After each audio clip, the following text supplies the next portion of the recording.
Хөдөлмөрийн үндэсний намын лавгсран бид нар 90 оноос хойш 25 жил ардчлалын замаар явж иржээ.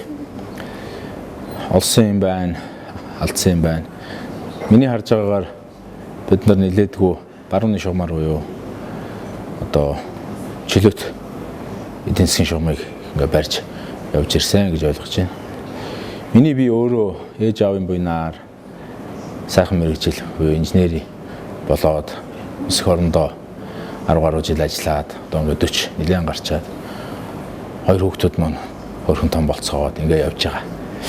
Нэгэн одоо Монгол иргэн MIT-гийн их сургуулийн Acemoglu гээд эрдэмтэн байдаг. Одоо хамгийн Нобелийн шагналд ойрхон эдийн засгийн эрдэмтдийн нэг. За энэ хүний онолоор бол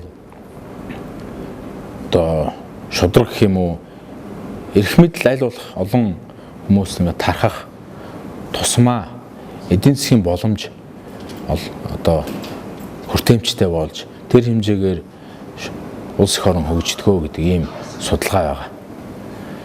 Эндээс үзвэл харамсалтай нь өнөөдөр Монгол улсын хувьд улс төрийн эрх мэдэл бол нэлээд төвлөрсөн. Түүнийгээ дагаад эдийн засгийн боломжуудын хит төвлөрөл үүсчихжээ гэж харагдаж байгаа. Мөн Кёотогийн их сургуулийн Яно гээд багшийн судалгаагаар улсын хөгжил бол шудраг ёстой шууд холбоотой гэдэг нь одоо гараад байгаа. Нийгэм шудраг байх тусмаа тухайн улсын эдийн засгийн хөгжил нь сайн байна гэж гарсан.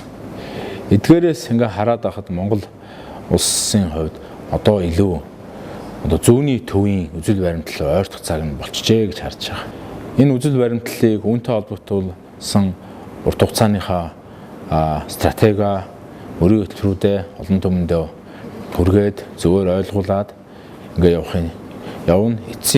Эцэст Монгол улсад зүүнний төвийн үзэл баримтлал буюу баян ядуугийн ялгарл бага, ажлын нь бага, боломжийн тэгш байдлыг жинхэнэ утгаар нь хэрэгжүүлсэн ийм улс болтол энэ ажил маань, энэ тэмцэл маань үргэлжлэнэ.